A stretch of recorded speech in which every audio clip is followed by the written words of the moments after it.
السلام علیکم ورحمۃ اللہ تعالیٰ وبرکاتہ۔ 10ویں جماعت کے طلبہ اور طالبات کے لیے ہم ایک اور مختصر سا سبق لے کر حاضر خدمت ہیں، اردو کا سبق۔ تو آپ کی اردو کتاب میں اور آپ کے سلیبس میں، آپ کے نصاب میں عبد القدوس رسا جاویدانی کی ایک نعت درج ہے۔ آپ کی کتاب میں یہ نعت درج ہے اور آپ کی کتاب کی صفحہ نمبر 170 پر یہ نعت نبی صلی اللہ تعالی علیہ وسلم درج ہے۔ تو اس کے بارے میں ہم تھوڑا سا سیکھ لیں گے اور امتحان کے حوالے سے اور ادب کے حوالے سے ہم یہ باتیں یاد رکھیں گے۔ میں عرض کر دوں یہاں کہ نعت پر مختصر سی نوٹ اسی کتاب کے صفحہ نمبر 168 پر دی گئی ہے، تو یہ نوٹ آپ یاد کر سکتے ہیں، لکھ سکتے ہیں اور نعت کے بارے میں آپ جانتے ہیں۔ اور اس شاعر جن کا تخلص رسا جاویدانی ہے، جو بدرواہ سے تعلق رکھتے ہیں، تو رسا جاویدانی ان کا نام عبد القدوس ہے، تو یہ بڑی مشہور شاعر ہیں۔ انہوں نے کشمیری میں بھی شاعری کی ہے، کشمیری میں ان کی غزلیں، ان کی نظمیں ریڈیو کشمیر سے سنائی جاتی ہیں، بڑے مشہور ہیں کچھ ان کے گیت، کشمیری گیت۔ تو یہاں ہمارے سلیبس میں ان کی لکھی ہوئی ایک بہت ہی بہترین نظم ہے، اور معاف کیجیے، نظم نہیں، ایک نعت ہے۔ تو نعت کے حوالے سے میں ایک دو باتیں یہاں عرض کروں۔ آپ جانتے ہیں کہ جس نظم میں اللہ جل شانہ کی تعریف ہو تو اس کو حمد کہتے ہیں، اور جس نظم میں حضور پرنور صلی اللہ تعالی علیہ وسلم کی تعریف بیان کی جائے، آپ صلی اللہ علیہ وسلم کی مقدس زندگی کا کوئی پہلو احترام کے ساتھ بیان کیا جائے، تو ایسی نظم کو، ایسے اشعار کو ہم نعت کہتے ہیں۔ یہاں نعت کے بارے میں ایک چیز آپ یاد رکھیے کہ نعت ایک موضوعی صنف سخن ہے، یہ بات ضروری ہے۔ نعت ایک موضوعی صنف سخن ہے، یہ حیتی صنف سخن نہیں ہے۔ یہ دو باتیں ہیں، موضوعی صنف سخن اور حیتی صنف سخن۔ آپ اگر غور کریں گے تو موضوعی صنف سخن یعنی جس کا تعلق موضوع سے ہو، اور حیتی جس کی ایک خاص حیت ہو، جس کی ایک خاص سٹرکچر ہو، ایک خاص طریقے پر جو لکھا جائے، جو شاعری لکھی جائے۔ کوئی صنف شعر جس کے لکھنے کے حدود مقرر ہوں۔ مثال میں سے میں سمجھاتا ہوں، غزل ایک حیتی صنف سخن ہے۔ غزل ایک حیتی صنف سخن ہے۔ حیتی صنف سخن کیونکہ غزل کی حیت جو ہے، غزل کی بناوٹ جو ہے، وہ اوزان اور ردیف و قوافی کے حساب سے مقرر ہے۔ اس حیت سے، اس بناوٹ سے باہر نکل کر ہم غزل نہیں لکھ سکتے۔ مثال یہ ہے کہ غزل کے ہر شعر کے آخر میں ایک مقررہ قافیہ ہوتا ہے، ایک ردیف ہوتا ہے، اور غزل کے جتنے بھی مصرے ہوں وہ ایک خاص لینگتھ میں، جس کو بحر کہتے ہیں، ہوتے ہیں۔ اور غزل کے اشعار اگرچہ متعین نہیں ہے، لیکن پھر بھی یہ کہا جاتا ہے کہ عام طور پر غزل 5 سے 21 شعروں پر مشتمل ہوتی ہے۔ تو غزل ایک حیتی صنف سخن ہے، نہیں، اس کی بناوٹ، اس کی حیت مقرر ہے۔ موضوعی صنف سخن غزل نہیں ہے، کیونکہ غزل میں کوئی بھی موضوع بیان کیا جا سکتا ہے۔ غزل میں آپ قدرت کے مناظر کی تعریف کر سکتے ہیں، کسی دوست کی تعریف کر سکتے ہیں، کوئی دنیائی بات بھی بتا سکتے ہیں، دنیا میں جو مسائل ہیں ان کو بھی اجاگر کر سکتے ہیں۔ غزل کا کوئی خاص موضوع نہیں ہے، اگرچہ ابتدا میں غزل حسن عشق پر مبنی ہوتی تھی، لیکن پھر آج کے دور میں غزل کا کوئی موضوع مقرر نہیں ہے، اس لیے غزل موضوعی صنف سخن نہیں ہے، یہ ایک حیتی صنف سخن ہے۔ اسی طرح رباعی آپ دیکھیے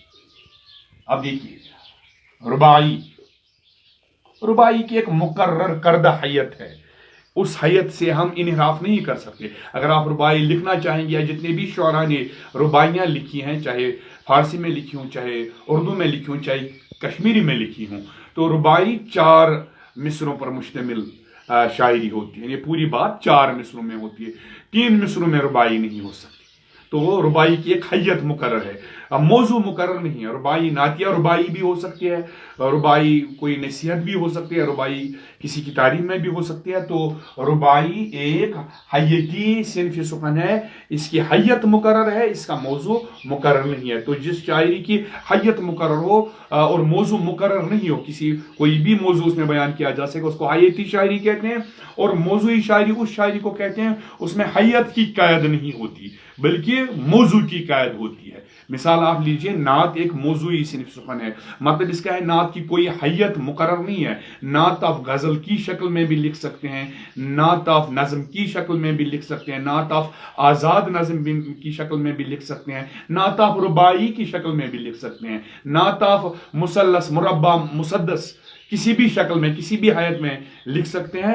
तो नात की हयत मुकर्रर नहीं है, लेकिन नात का मौजू मुकर्रर है। नात में हुजूर अकरम सल्लल्लाहु अलैहि वसल्लम की तारीफ, चाहे हयत कोई भी हो, लेकिन जब तारीफ नबी सल्लल्लाहु अलैहि वसल्लम हो तो ये सिनफ सुखन नात कहलाता है। अब यहाँ एक और बात मैं आपको कह दूं, और बड़े एहतराम के साथ मैं उन हजरात से भी ये बात कह दूंगा कि जो मुख्तलिफ नात खानी के मुकाबलों में जो जज के फ़राइज़ अंजाम देते हैं, कभी कभी ऐसा होता है कि किसी नात में कोई आरिज़ो होती है, कोई दुआई या लहजा होता है, बहुत सारे लोग उसको नात में शामिल नहीं करते, लेकिन ये गलत है। अगर इस तरह से है कि कोई हवा को मुखातिब करके कह रहा है कि मेरा सलाम मदीने की सरजमीन तक ले जा, हुजूर के रोज़े अक़दस तक ले जा, मुखातिब तो हवा को कर रहा है, लेकिन यह भी एक नात है। अगर कोई अल्लाह से ये दुआ कर रहा है कि अल्लाह मुझे मदीना की सरजमीन दिखला दे, मुझे हुजूर अकरम सल्लल्लाहु तआला अलैहि वसल्लम का दीदार करा दे, तो यह भी नात है, तो यह भी नात है। तो मैं ये कहना चाहता हूँ, नात के दामन को हम तंग नहीं कर सकते, लेकिन नात बुनियादी तौर पर वो वही सिनफ सुखन है जिसमें हुजूर अकरम सल्लल्लाहु अलैहि वसल्लम के किसी सीरत के मुक़द्दस सीरत के किसी मुक़द्दस पहलू को तारीफी लिहाज में उजागर किया गया हो शायरी में, तो इसको हम नात कहते हैं। तो ये नात जो है, इस नात में इल्तिजाइया और दुआइया शेर मौजूद नहीं है, जैसा कि अक्सर नातों में होते हैं।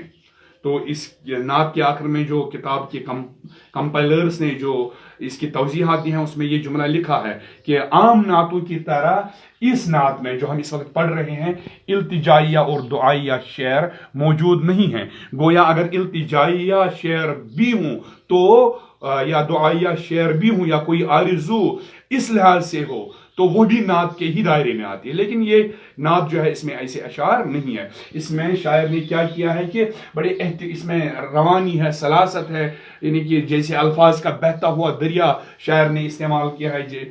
एक लफ्ज से जैसे कि दूसरा लफ्ज निकला है, जिस तरह एक रवां दवा दरिया में बड़ी रवानी के साथ पानी बहता है, इसी तरह रवानी के साथ इस नात में शेर लिखे हैं शायर ने।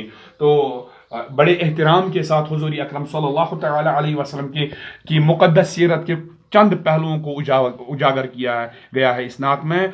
और इस नात में जो बुनियादी बातें बताई गई हैं, दो बुनियादी बातें हैं कि हुजूर अकरम सल्लल्लाहु अलैहि वसल्लम नावी इंसानी के गमखार और मुशफिक हैं। गमखार और मुशफिक ये अल्फाज अब आप जानते हैं, इन्हें फिक्र करने वाले, उनकी बेहतरी की हर वक्त फिक्र करने वाले और उनसे मोहब्बत करने वाली इंसान की औलाद जो है, आदम की जो औलाद है, चाहे कहीं की भी हो, बिला लिहाज मजहब और मिल्लत और रंग और नस्ल, हुजूर अकरम सल्लल्लाहु अलैहि वसल्लम सभी के गमखार हैं और मुशफिक हैं, शफकत बरतने वाले हैं। और इसके अलावा एक और बात इस नात में है कि आलमी इंसानियत के लिए आप अमन और आशती का पैगाम लेकर आए। तो यहां एक दो बातें जो बड़ी जरूरी हैं वो आप याद रखिए। जब हुजूर अकरम सल्लल्लाहु तआला अलैहि वसल्लम का नाम मुक़द्दस लिया जाए तो आपके नाम के साथ आप अगर बोलते हैं, आप अगर सुनते हैं हुजूर अकरम सल्लल्लाहु अलैहि वसल्लम का नामी, तो बोलने के वक्त भी हम पर लाजिम है कि हम दरूद सलाम भेजें हुजूर अकरम सल्लल्लाहु तआला अलैहि वसल्लम की ज़ाती अक़दस पर। और अगर कोई ये नाम सुने, ये मुक़द्दस नाम सुने, तो ये ऐसा नाम है कि कानों में रस घोलता है, उस वक्त भी हमको चाहिए कि हम दरूद पढ़ें, सलाम पढ़ें हुजूर अकरम सल्लल्लाहु तआला अलैहि वसल्लम की ज़ाती अक़दस पर। और जिस वक्त हम आप सल्लल्लाहु अलैहि वसल्लम का नाम लिखें या आप लिखें, आप लफ्ज़ लिखें, हुजूर लिखें, नामी लिखें, मोहम्मद लिखें, तो लिखने के वक्त भी हमें चाहिए कि सल्लल्लाहु अलैहि वसल्लम पूरी तरह से हम लिखें ये इबारत, ये दरूद और सलाम पूरी तरह लिखें कि अल्लाह उन पर हमारी तरफ से दरूद और सलाम भेजे। यहाँ मैं एक बात कह दूं, आप मेरी तरफ फोकस कीजिए कि कुछ लोग, जैसा कि आप किताब में भी कई जगह देखेंगे, कि इस तरह लिखते हैं स्वाद हर्फ जो है उसका कुछ मुखफ़फ़ा, उसका एक हिस्सा। तो हमारे उलमा के नज़दीक, चूँकि हम मुसलमान हैं, ये बात ज़रूरी है, और चूँकि यहाँ जिक्र है हुजूर अकरम सल्लल्लाहु अलैहि वसल्लम का, तो किसी भी सूरत में हमको ये बात याद रखनी है और इस पर अमल करना लाजमी है। मैं बिल्कुल एहतराम के साथ तमाम असातिज़ा से भी और तमाम बड़े लोगों से भी जो किताबें लिखते हैं, जिस तरह ये किताब मुरतब की गई है, तो कहीं कहीं बल्कि अक्सर जगह लोग लिखते हैं ऐसा दरूद के बदले। तो हमारे बहुत सारे उलमा ने इस चीज को, ऐसा लिखने को हराम करार दिया है। तो मोहब्बत का तकाजा है, मुसलमान होने का तकाजा है और इंसानियत का तकाजा है कि आप पर दरूद लिखें, हम सलाम लिखें, पूरी तरह से लिखें। ये बात आप याद रखिए। तो बिलखुसूस मैं अपने तलबा से कहता हूँ और बिलउमूम मैं तमाम हजरात से कहता हूँ। और एक और चीज़ है जो यहाँ ज़िमनी तौर पर मैं अर्ज करता हूँ, वो ये कि जब हम अंग्रेजी में नाम लिखें, मसलन हम रखते हैं, मेरा नाम है मोहम्मद यासीन, तो जब हम अंग्रेजी में नाम लिखें तो पूरी स्पेलिंग के साथ लिखें, MOHAMMAD, मोहम्मद। हाँ, कभी कभी ऐसा होता है कि हम लिखते हैं MOHD, ये मुखफ़फ़ लिखते हैं मोहम्मद का। इसको भी उलमा ने यानी कि गलत करार दिया है कि अंग्रेजी में जब हम नाम लिखें, अपना ही नाम लिखें और जिस नाम के साथ मोहम्मद आता हो, तो MOHD मोहम्मद लिखना जायज़ नहीं है। यहाँ मैं फिर बड़े अदब के साथ तमाम उन असातिज़ा की खिदमत में भी अर्ज़ कर रहा हूँ जो पहली क्लास में पहली मरतबा बच्चे को स्कूल के एडमिशन रजिस्टर में दर्ज करते हैं, क्योंकि वहाँ जो नाम लिखा जाता है वही नाम रह जाता है फिर बच्चे का। तो इस नाम को पूरी स्पेलिंग के साथ लिखा जाए जब अंग्रेजी में लिखा जाए, क्योंकि बात नात की हो रही है। अब अगली वीडियो में मैं इंशाअल्लाह मुस्तान ये नात पढ़ता हूँ, लेकिन उससे पहले कुछ अल्फाज इस नात में आए। बहुत सारे अल्फाज आए हैं जिनके माना किताब में, नात के आखिर में किताब वाले ने दिए हैं, लेकिन कुछ अल्फाज जिनके माना वहाँ किताब में नहीं दिए गए हैं, तो वो माना मैं अभी इसी वीडियो में कह के रखता हूँ आपको। तो शाहकार, मैंने इसका मानी खुद लिखा है, सबसे आला। असल में शाहकार कहते हैं जो कोई फनकार हो, जो कोई आर्टिस्ट हो, वो बहुत अपने फन की बहुत सारी चीज़ें बनाते हैं, अपने फन से मुतलिक जो होती हैं, उसके फन से मुतलिक जो होती हैं। मिसाल के तौर पर कोई आर्टिस्ट, कोई पेंटर होता है, वो बहुत सारी पेंटिंग्स बनाता है, हज़ारों या सैकड़ों पेंटिंग्स बनाता है, लेकिन उन तमाम पेंटिंग्स में उसकी एक ऐसी पेंटिंग, उसकी एक ऐसी तस्वीर होती है जो सबसे बढ़कर होती है, जो उसके आर्ट का आला नमूना होती है, तो उसको हम कहते हैं, उस पेंटिंग को हम कहते हैं शाहकार। तो अल्लाह ने ये सारी कायनात बनाई है, तमाम आलम का खालिक बनाने वाला अल्लाह है। इतने सारे लोग बनाए, इतनी सारी चीजें बनाई हैं, लेकिन अल्लाह की मखलूक में अगर शाहकार देखना हो, सबसे आला देखना हो, तो वो हुजूर अकरम सल्लल्लाहु ताला अलैहि वसल्लम की ज़ात गिरामी है। और खुश अतवार, बेहतरीन तौर तरीका रखने वाला, और शरफ कहते हैं मुकाम को, फौकियत को, बुलंदी को। और एक लफ्ज़ है कामत, कामत मतलब कद, और फोक लफ्ज़ किताब वाले ने दिया है, फौकियत को कहते हैं, बरतरी को कहते हैं, और इसी तरह धरती ज़मीन को कहते हैं। अब साथ में इन अल्फाज के साथ साथ आप ये बात भी याद रखिए कि ये नात तो है मौज़ूई सिनफ़ी सुकून है, क्योंकि इसमें हुजूर की तारीफ है सल्लल्लाहु अलैहि वसल्लम, लेकिन हैयत के लिहाज से ये मुसद्दस है। मुसद्दस आप जानते हैं क्योंकि आपने पहले ही पढ़ा है, मुसद्दस हाली बड़ी मशहूर नज़म है। मुसद्दस ऐसी नज़म को कहते हैं, या नात हो या नज़म हो, कि जिसका हर एक बंद 6-6 मिसरों पर मुश्तमिल हो। तो इस नात की जो हम इस वक्त पढ़ रहे हैं, इसकी हैयत जो है, इसकी शक्ल जो है, इसकी बनावट जो है, वो मुसद्दस है, ये मुसद्दस की शक्ल में है। तो क्या है? मुसद्दस की शक्ल में है।